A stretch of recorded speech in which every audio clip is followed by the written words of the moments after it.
नमस्कार, स्वागत है आप सभी का हमारे special news bulletin good morning India में। मैं हूं आपके साथ Geetu Chauhan. Good morning India, स्वागत है आपका इंडिया डेली पर। मैं हूं आपके साथ पलक सहगल और हमारे खास बुलेटिन में आप सभी का स्वागत है। देश दुनिया की तमाम अहम खबरें हम आपके सामने रखेंगे एकदम अलग अंदाज में। बड़ी और अहम खबरों के साथ हम आपको बताएंगे देश का मूड और आम आदमी के लिए जरूरी बातें। तो इसके अलावा गुड मॉर्निंग इंडिया में आप देखेंगे सोच की बात, जहां हम बताएंगे वो खबर जो सबसे ज्यादा चर्चा में है, जो देश में बहस का मुद्दा बनी हुई है।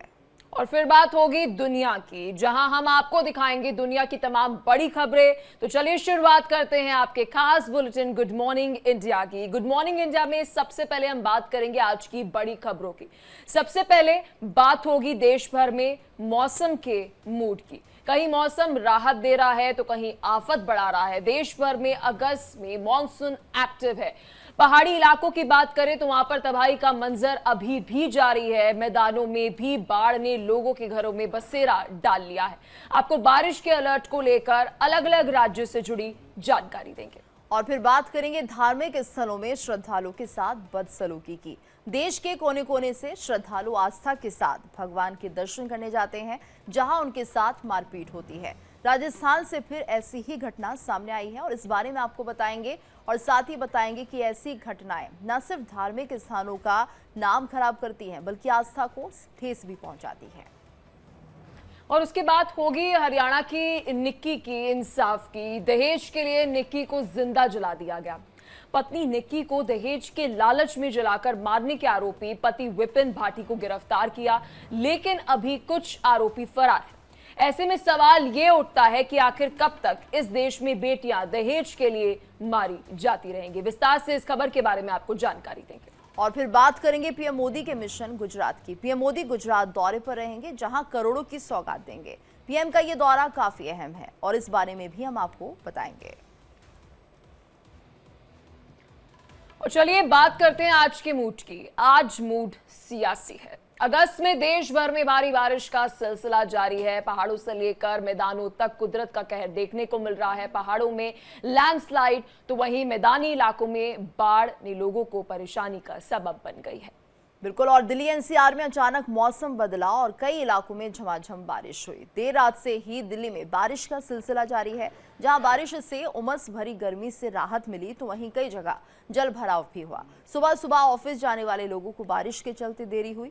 तेज बारिश होने के कारण आज सड़कों पर ट्रैफिक की संभावना भी बढ़ गई है। तो सोमवार को ऑफिस और स्कूल जाने वालों को समय से थोड़ा पहले निकलना पड़ सकता है। मौसम विभाग ने पूरी दिल्ली समेत एनसीआर के लिए येलो अलर्ट जारी किया है। तो दिल्ली के साथ साथ नोएडा और गाजियाबाद में भी जमकर बरसात हुई है। तो एक तरफ जहां बारिश से यमुना का जलस्तर खतरे के निशान के ऊपर पहुंच गया, मौसम विभाग का कहना है कि अगले 2 दिनों तक दिल्ली, यूपी, बिहार के ज्यादातर इलाकों में बारिश हो सकती है। साथ ही आपको यह भी जानकारी दे दें कि इस समय पूरे देश में मॉनसून पूरी तरह से एक्टिव है।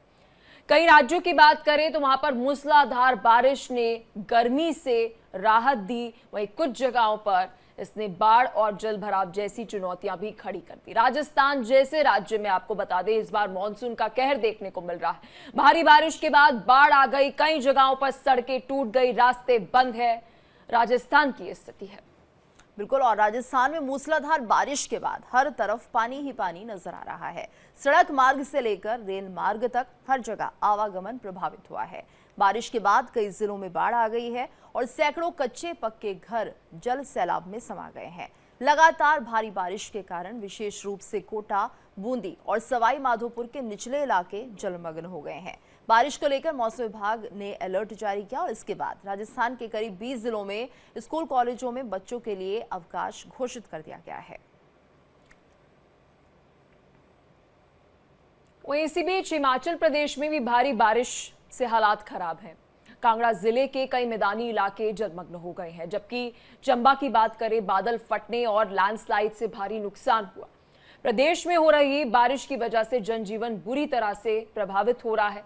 पहाड़ी इलाकों में तो चुनौतियां ऐसी हैं कि आप और हम इसका आकलन नहीं कर सकते। सिर्फ पहाड़ी इलाकों में गीतू जो लोग हैं वो ही इसे अभी महसूस कर रहे हैं या सह रहे हैं, ये स्पष्ट तौर पर हम गीतू कह सकते हैं। बिल्कुल। और देखिए जिस तरह से जनजीवन बुरी तरह से यहाँ पर प्रभावित हो रहा है, खासतौर से लैंडस्लाइड जिस तरह से बढ़ते हुए दिखाई दे रहे हैं, उससे लोग कहीं ना कहीं बहुत ज्यादा प्रभावित हुए हैं।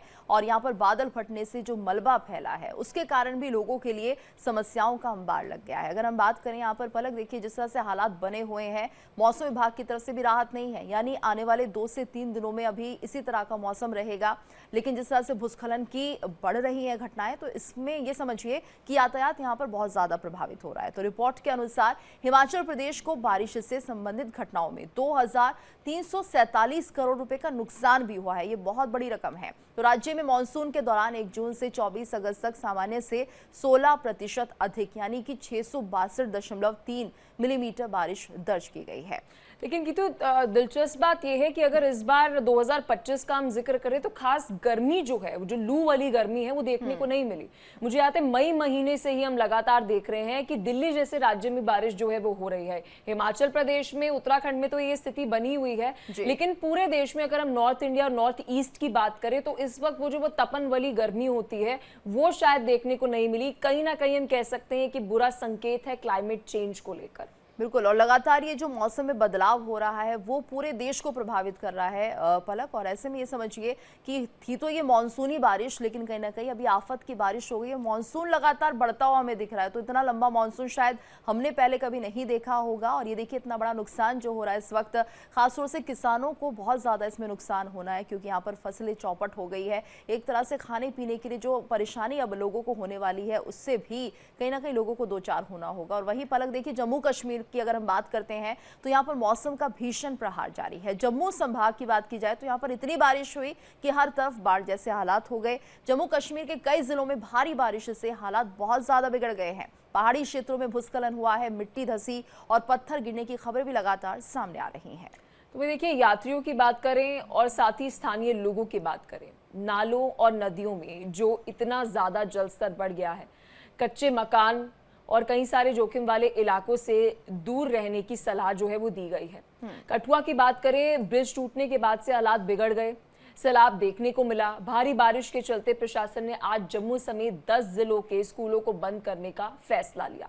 मौसम विभाग ने अगले 2 दिन बादल फटने और साथ ही लैंडस्लाइड होने की संभावना जो है वो जताई है। इसलिए वहां पर जो स्थानीय लोग हैं उन्हें अलर्ट रहने के लिए प्रशासन ने कहा है। बिल्कुल। और वही हाल कुछ कठुआ में भी बना हुआ है। कठुआ जिले में तेज बारिश के चलते जम्मू पठानकोट नेशनल हाईवे पर बना पुल क्षतिग्रस्त हो गया। लगातार ये जो बारिश हो रही है इससे पुल के पिलर कमजोर हो रहे हैं। और हमने कई जगह देखा है पलक, जो आवागमन का एक रास्ता होता है पुल के जरिए, वो अब लोगों के लिए बाधित हो गया, क्योंकि पुल लगातार टूट रहे हैं, पिलर कमजोर हो रहे हैं, जिसके चलते आवाजाही बाधित हो रही है। और बताया ये भी जा रहा है कि पुल का एक हिस्सा बीच से नीचे की ओर झुक गया है। तो पुल को हुए नुकसान के चलते हाईवे पर यातायात प्रभावित हुआ और प्रशासन इस हालात पर नजर बनाए हुए। लेकिन मुझे लग रहा है प्रशासन के जो इंतजाम है वो भी अब पलक काफी नहीं दिख रहे हैं, क्योंकि तबाही बहुत ज्यादा हो रही है। बिल्कुल। और प्रशासन देखिए ना, अगर अभी और 10-15 दिन हम कहते हैं अगर बारिश होगी तो वो जो पुल टूटे हैं गीतू, उन्हें भी ठीक करने में, फिर से रिकंस्ट्रक्ट करने में बहुत टाइम लग जाएगा। तो कुल मिलाकर हम कह सकते हैं आने वाले जो कुछ महीने हैं, जो आफ्टर मैथ होगी इस बारिश की, सैलाब की, वो भी खतरनाक होगी। यातायात तब तक प्रभावित जरूर रहेगा। और चलिए अब गुड मॉर्निंग इंडिया में बात करते हैं सोच की बात करेंगे दहेज के लिए निक्की की हत्या की। भारत में दहेज के लालच ने दशकों से महिलाओं को मौत की आग में झोंका। ऐसी कई महिलाएं हैं जिन्हें दहेज के लिए ससुराल वाले बेरहमी से मारते हैं, पीटते हैं। 2024 की अगर हम बात करें तो दहेज उत्पीड़न की लगभग 4383 शिकायतें मिली, जिनमें से 292 दहेज हत्या के मामले सामने आए। बिल्कुल। और सोचने वाली बात यहाँ पर यह है कि आखिर आज के वक्त में जब देश इतना आगे बढ़ गया है तब भी ऐसी घटनाएं आखिर हो क्यों रही हैं? क्योंकि देखिए दिल्ली से सटे ग्रेटर नोएडा से जो मामला सामने आया है, 26 वर्षीय निक्की की दहेज के लिए हत्या के मामले ने हर किसी को झकझोर दिया है। इस खौफनाक वारदात में पुलिस लगातार एक्शन मोड में है। पुलिस ने आरोपी का एनकाउंटर कर दिया है, लेकिन उसे गिरफ्तारी जिस तरह से हुई है उसको लेकर अब कहीं ना कहीं लोग कह रहे हैं कि इससे भी ज्यादा उसके साथ होना चाहिए था। तो पुलिस हिरासत से भागने की की कोशिश कर रहा था ये, और उस वक्त जो आरोपी पति को पैर में गोली लगी। फिलहाल उसे 14 दिन की न्यायिक हिरासत में भेज दिया गया है। वहीं पति विपिन भाटी को गिरफ्तार करने के बाद पुलिस ने उसकी मां दयावती को भी हिरासत में ले लिया है। लेकिन गीतू, इन सबके बीच मुझे लगता है कहीं ना कहीं लड़की वालों को भी ये सोचना पड़ेगा कि जब वो शादी कर रहे हैं और पहले दिन ही हमें कहीं भी उन्हें लालच दिखता है, थोड़ा सा भी लालच दिखता है, तो वहां पर मुझे लगता है रिश्ता करने से बचना चाहिए। क्योंकि वो लालच जो है ना, वो कहते हैं उसका घड़ा जो है वो भरता नहीं है और वो धीरे धीरे धीरे डिमांड्स बहुत ज्यादा बढ़ती ही जाती हैं। इसका मतलब ये नहीं कि शादी से पहले ही वो डिमांड्स हो, शादी के बाद जब आपकी लड़की वहां पर है उसके बाद ये उत्पीड़न और ज्यादा बढ़ सकता है। अब लड़कियों को भी और लड़कियों के घर वालों को भी ये जो दहेज प्रथा है, ये लालच जो है, अगर कहीं से भी थोड़ा से भी लालच दिखे तो कहीं ना कहीं वहां से रिश्ता करना बचना चाहिए। और अगर हम अभी इस पूरे केस की बात करते हैं, पीड़िता के परिवार का यह आरोप है कि 2016 में निक्की को शादी के बाद से ही दहेज के लिए प्रताड़ित किया गया था। सबसे बड़ी बात आपको बता दें कि ससुराल वालों ने पहले स्कॉर्पियो और फिर एक बुलेट की मांग रखी, यानी कि शादी से पहले ये मांग रखी जा रही थी। तो मतलब ये एक तरीके से रेड फ्लैग था जो आपको बताया जा रहा था कि हम लालची हैं, खुद बोल रहे हैं वो, जो परिवार ने पूरी भी कर दी। ये भी एक कह सकते हैं कि तो एक बड़ी गलती है। लेकिन इसके बाद उन्होंने 36 लाख रुपए नगद की डिमांड शुरू कर दी। आरोप यह है कि जब ये मांग पूरी नहीं हुई तो ससुराल वालों ने निक्की को बेरहमी से मौत के घाट उतारने की योजना बनाई। और ये ऐसा नहीं है कि एक दिन का उत्पीड़न था, हर रोज उसे मारा जाता था, पीटा जाता था और फिर वो इतना ज्यादा एग्रेशन बढ़ता गया, हैवानियत इतनी ज्यादा बढ़ती गई कि एक दिन निक्की को बेरहमी से मार दिया गया। क्योंकि पलक यहाँ पर विरोध सही तरह से नहीं हो पाया। और कहा यह भी जा रहा है कि जब निक्की अपने घर वापस आती है तो वहाँ पर एक पंचायत भी लगती है और ये जो पंच होते हैं ये कहते हैं एडजस्ट करो। माता पिता जो होते हैं वो भी कहते हैं कि बेटा एडजस्ट करो। और शायद ये जो एडजस्टमेंट है, ये जो शब्द है, वो किसी एक के लिए नहीं होता है, ये दोनों पक्षों के लिए होता है। और पंचायत इस बात को समझाने में भी मुश्किल रही। यही बात शायद उस वक्त जो पंचायत थी नहीं समझ पाई और उन्होंने घर बैठे, क्योंकि उन्हें नहीं पता कि असली जो हकीकत है वो क्या है और किस तरह से निक्की परेशानी से जूझ रही है। रोज की जो मारपीट है उनके लिए लगता है ये आम बात है और शायद यही सोचना निक्की की मौत का वजह भी बन पाया। तो देखिए, पुलिस जांच में सामने आया कि निक्की पर अत्याचार और उसकी हत्या की साजिश में सास की भी एक बड़ी भूमिका थी। तो पुलिस के मुताबिक उसने बेटे को उकसाया और वारदात को अंजाम दिलाने में उसकी मदद की थी और इस वारदात को अंजाम देने के बाद से वो फरार चल रही थी। एनकाउंटर के बाद भी आरोपी पति विपिन भाटी का रवैया चौंकाने वाला रहा है। तो देखिए, अस्पताल में भर्ती विपिन ने कहा कि पति पत्नी के बीच झगड़े होना सामान्य बात है, मुझे कोई पछतावा नहीं और मैंने निक्की को नहीं मारा है, वो खुद मर गई है। पीड़िता के पिता ने मुख्यमंत्री योगी आदित्यनाथ से अब आरोपियों के घर पर बुलडोजर चलाने की मांग की है। तो पीड़िता के माता पिता का कहना है कि मामले की सुनवाई फास्ट ट्रैक कोर्ट में होनी चाहिए ताकि निक्की के साथ दरिंदगी करने वाले दोषियों को जल्द से जल्द सजा मिल सके। और बिल्कुल जल्द से जल्द अगर सजा मिलेगी तो एक बड़ा संदेश जो है वो उन सभी लोगों पर जाएगा, उन ससुराल वालों पर जाएगा जो अपनी बहुओं को इस तरीके से प्रताड़ित करते हैं। क्योंकि एक लंबे समय से हमने देखा कि गीतू पिछले कुछ समय में जो 3-4 केसेस आए थे, जिसमें एक ड्रम वाला केस मेरठ का था और बहुत सारे हम कह सकते 3-4 केसेस एक साथ आ गए थे, तो सबको लग रहा था कि मर्द प्रताड़ित हो रहे हैं। लेकिन उस वक्त कोई इस बारे में बात नहीं कर रहा था कि जो मैक्सिमम केस पिछले लंबे सालों से महिलाओं के साथ उत्पीड़न के आ रहे हैं और 3 केस महज आ जाते हैं, तो जी मर्द समाज खौफ में आ जाता है। सोचिए कि कितने खौफजदा होकर महिलाएं इतने लंबे समय से जी रही हैं। विस्तार से इस खबर के बारे में आपको जानकारी दी और चलिए अब खबरों में आगे बढ़ते हैं और खबरों का रुख कर लेते हैं। बिल्कुल, अपने इस खबरों के सिलसिले को हम आगे बढ़ाते हैं। बात करते हैं हम अब अगली खबर की और ऐसे में पीएम मोदी के गुजरात दौरे को लेकर बात करते हैं जो कि 2 दिनों का है। तो इस दौरान वो अहमदाबाद, गांधीनगर और महसाणा में कुल 5,400 करोड़ रुपए के विकास कार्यों का शिलान्यास और लोकार्पण करेंगे। वहीं इन परियोजनाओं में शहरी विकास, ऊर्जा, सड़क और रेलवे से जुड़े कार्य शामिल हैं, जिनका उद्देश्य कनेक्टिविटी और बुनियादी ढांचे को मजबूत करना है। प्रधानमंत्री शाम करीब 6 बजे अहमदाबाद के खोडलधाम मैदान में एक सार्वजनिक कार्यक्रम को संबोधित करेंगे और यहाँ वो कई परियोजनाओं का राष्ट्र को समर्पण करेंगे और नई परियोजनाओं का शिलान्यास करेंगे।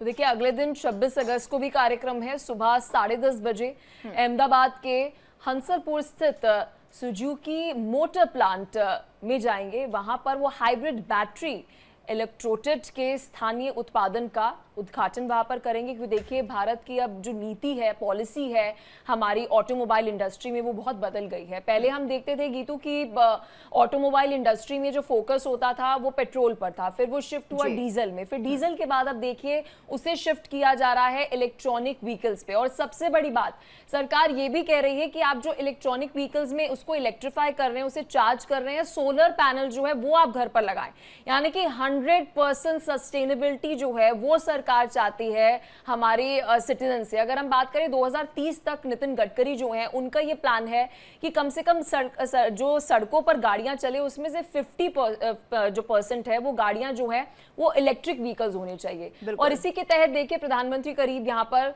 1400 करोड़ रुपए की एक रेल परियोजना को भी देश को समर्पित करने जा रहे हैं। तो देखिए कुल मिलाकर हम कह सकते हैं कि दौरा बेहद ज्यादा हमारे इंफ्रास्ट्रक्चर के लिए, कमिंग पॉलिसी के लिए बहुत महत्वपूर्ण माना जा रहा है। इसमें आपको बता दें कि मेहसाना पालनपुर रेल लाइन के 65 किलोमीटर हिस्से का यहां पर डबलिंग कार्य जो है वो शामिल रहेगा, जिस पर 530 करोड़ रुपए से अधिक खर्च हुआ है। अब बात करते हैं ऊर्जा क्षेत्र की। यहां पर प्रधानमंत्री जो है वो नॉर्थ गुजरात के विज कंपनी लिमिटेड UGVCL के तहत अहमदाबाद, मेहसाना और साथ ही गांधीनगर में 1000 करोड़ से अधिक की जो परियोजनाएं हैं उसका उद्घाटन करने जा रहे हैं। तो मुझे ऐसा लगता है गीतू कि ये जो पूरा दौरा है इसमें कोई भी ऐसा सेक्टर या क्षेत्र नहीं होगा जहां पर कोई बड़ी सौगात जो है वो गुजरात वासियों को ना मिलने जा रही हो। बिल्कुल, और तकरीबन 5400 करोड़ की सौगात है जो कि गुजरात वासियों को मिलेगी, और कई बड़े प्रोजेक्ट्स जो हैं उनकी शुरुआत यहाँ पर की जा रही है। तो देखिए यहाँ पर अगर हम समझे तो 26 अगस्त को सुबह 10:30 बजे जब पीएम मोदी अहमदाबाद के हंसरपुर स्थित सुजुकी मोटर प्लांट जाएंगे तो वहाँ पर हाइब्रिड बैटरी इलेक्ट्रोड के स्थानीय उत्पादन का उद्घाटन वो करेंगे। और ऐसे में तकरीबन 1400 करोड़ रुपए की रेल परियोजनाओं का भी देश को समर्पण उन्हें करना है। इसमें मेहसाना पालनपुर रेल लाइन के 65 किलोमीटर हिस्से का डबलिंग कार्य शामिल है। और हम देख रहे हैं कि पलक किस तरह से जो रेल लाइन से देश को जोड़ा जा रहा है, काफ़ी तेज़ गति के साथ ये काम हो रहा है, कनेक्टिविटी बढ़ रही है और ये बहुत ज़रूरी भी है, जिससे कि एक प्रदेश से दूसरी जगह जाने के लिए ये आसान हो जाए। और यहाँ पर हम देखते हैं कि इससे जो हमारा देश का व्यापार है वो भी बहुत ज़्यादा ठीक चलता है, यानी कि सुचारू रूप से चलता है। एक जगह से दूसरी जगह आप माल भी लेकर जाते हैं, यानी कि कुल मिलाकर जो व्यापार है उसमें भी एक अच्छी बढ़ोतरी देखने को हमें मिलती है। बिल्कुल होगी। तो देखिए एक कैपिटल इन्वेस्टमेंट अगर सरकार करती है, उस कैपिटल इन्वेस्टमेंट का पूरी इकोनॉमी पर मल्टीप्लायर इफेक्ट होता है। यानी कि मान लीजिए आपकी रोड कनेक्टिविटी बेहतर कर दी, आपकी रेल कनेक्टिविटी बेहतर कर दी, अब उससे क्या होगा? उससे ये होगा कि पूरी इकोनॉमी जो है, आपको एक जगह से दूसरी जगह कोई चीज पहुंचानी है, मैं कहती हूँ मेडिकल अगर आपको क्षेत्र में भी कुछ पहुंचाना है तो उससे आपकी जो इकोनॉमी है उसको बहुत ज्यादा असर पड़ता है।